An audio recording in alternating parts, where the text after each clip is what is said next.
Good morning and welcome. We are kicking off another set of daily video devotions today, and we'll be reading through the book of 2nd Samuel. It'll be every Tuesday and Thursday mornings when I'll post a devotion based on a chapter of 2nd Samuel each day. And as we get started, I just want to remind you that before Christmas, we read through 1st Samuel. And 1st Samuel was the story of the prophet Samuel, whom both books are named after. And it was also the story of King Saul, the first king of Israel. And if you've read through 1st Samuel, or if you joined us for our daily devotions through the book, you'll know that much of 1st Samuel focused on this rivalry that developed between King Saul and David. And if you'll remember, it was really a one-sided rivalry because what happened is that God was with David in everything that David did. And people recognized how successful David was as a military commander and a leader. They gave David so much respect that it made King Saul jealous of David. He didn't understand why, as king, he didn't receive as much credit or more than David did. So throughout 1 Samuel, it's really a story about Saul's jealousy getting the better of him. He tries to kill David on several occasions, and David gets an opportunity twice to take revenge on Saul and to claim his life, and as we know, David did not. But 1 Samuel ended with the death of King Saul. And here in 2 Samuel, we'll get the story of David as he finally becomes king of Israel. And then later on in 2 Samuel, you also learn about one of David's sons, Solomon, who will become the third king of Israel.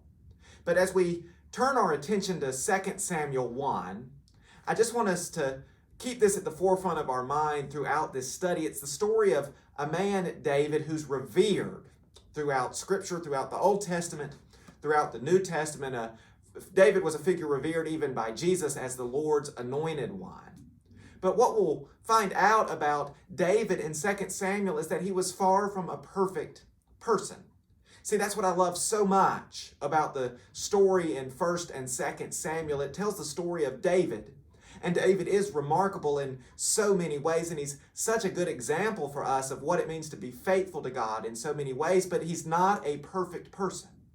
He's broken, he's sinful just like you and I, and we can learn so much, so much from David's example about what does it mean to acknowledge our brokenness and to try to overcome it and to trust in God's goodness even when we're not always good ourselves. And see, I think we get a good example of that briefly here in 2 Samuel 1. As you remember from 1 Samuel, King Saul was not good to David. He tried to end his life on multiple occasions. David had to spend years probably of his life wandering from village to village and living in caves and out in the wilderness because Saul was seeking after his life. David even had to leave Israel for a time because Saul's jealousy was so profound that he sought David's life.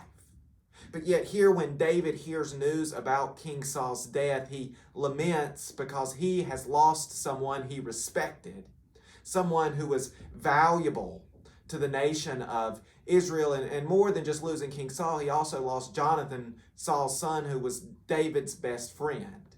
And I just think it takes a remarkable and a humble person to be able to receive the news of somebody that had been the death of somebody that had done so many bad things to you, and to automatically just be so devastated by that news because you can't stand to think of losing someone, no matter how bad they were to you, that you would grieve in the way that David grieves, that you would be able to let bygones be bygones, to forget about all the wicked things that Saul had done to him, and to grieve because Saul had lost his life. And I just think about in our world how easy it is to dislike others. I think we live in a world where we're encouraged to demonize others, to dislike them, and that David had every reason to dislike King Saul.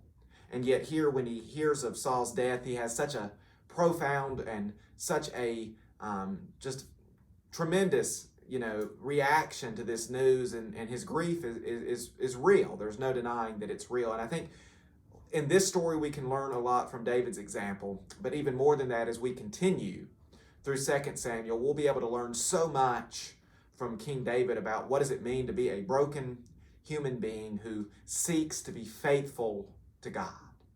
And that's what I hope we come away from this study with, is an understanding of we don't have to run away from our brokenness, but we do have to acknowledge it. We have to acknowledge the ways that it can separate us from God and God's love, and we have to commit ourselves to try to overcome that brokenness, because we know that the life and the hope that God has offered us in Jesus is so much better than the life and the hope we've been offered by anything else. And see, I think that's David's story. So with that, we will see you on Thursday morning for 2 Samuel chapter 2.